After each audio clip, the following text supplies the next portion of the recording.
कसा होता तुमचा अनुभव रेखी शिकण्याचा? मला खूप चांगलं वाटलं तुमच्याकडून शिकून. आणि म्हणजे मी दुसऱ्याकडे पण केलं पण मला काही ते म्हणजे समजलं नाही काय रेकी असतंय काय कशासाठी. फक्त मी तसंच करत होते. का तर शिकलोय वाया नको जायला म्हणून. मग तुमच्याशी कनेक्ट झाले. खूप खूप डीप नॉलेज भेटला.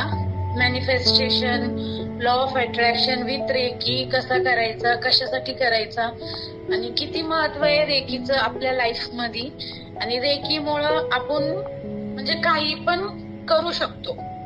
मनी असो, हेल्थ असो, करिअर असो, है ना, करू शकतो. आणि आणि तुमचे वाईब्स पण खूप चांगले. तुमच्याकडे म्हणजे कनेक्ट व्हायला खूप चांगलं आवडतं.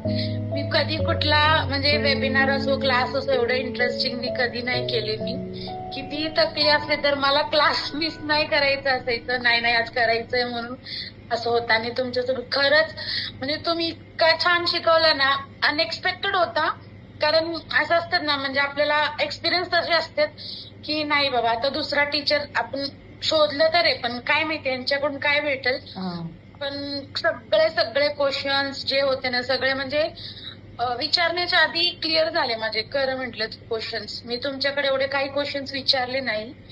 म्हणजे आधीच म्हणजे म्हणजे मी विचारण्याच्या आधी तुम्ही मला क्लिअर केलं की हे असं असं असतं, हे असं करायचं तसं करायचं. एकदम नीट व्यवस्थित सगळं कळालंय. आणि इथून पुढे जरी तुम्ही अजून कुठला मला ह्याच्या रेकीमध्ये पुढे जायचं असेल तर म्हणजे माझी इच्छा असेल की मी तुमच्याकडूनच शिकावं म्हणून. म्हणजे मी तुम्हाला खरंच मनापासून गुरु मानते. कारण एवढे खूप जण आलेत, खूप म्हणजे खूप कडून शिकले मी. लॉ ऑफ अट्रॅक्शन असो हे वगैरे. म्हणजे एवढं कधी माइंड मध्ये क्लॅरिटी आलंच नाही की का कशासाठी. फक्त काही लोक म्हणजे फक्त बुक रीड करून नॉलेज देतात. आज म्हणजे कळालं हे की एक्सपिरियन्सच्या पेक्षा लोक फक्त बुक वाचून त्याच म्हणजे शिकवतात.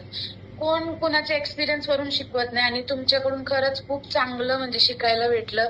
ऍज अ सिंगल मदर तुम्ही आज इथं आहे म्हटलं तर मग आम्हाला तर खूप सपोर्टिव्ह फॅमिली आहे. मग आम्ही कुठं म्हणजे तुमच्या आशीर्वादनी, देवाच्या आशीर्वादनी कुठं म्हणजे पोहोचू शकतो.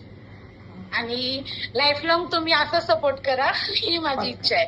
नाही, तुम्ही पण फार प्युअर सोल आहात. तुमच्यामध्ये डेडिकेशन आहे. बिकॉज आपण कोर्स करायचा की नाही हे डिसिजन घेणं हे खूप महत्वाचं असतं. आपण असंच विचार करण्यात वेळ वाया घालवतो, पण तुम्ही नाही घालवला. आणि तुम्ही रेखीमध्ये खूप पुढे जाल. बिकॉज तुम्हाला जेव्हा मी अटूटमेंट देत होती सो तुमची एनर्जी फार विचार करून. कारण 50-60 हजार फीज म्हटलं की कोणी करत नाही. हा मग हाऊसवाईफला हे पॉसिबलच नाहीये ना. मग तुम्ही जे फीस म्हणजे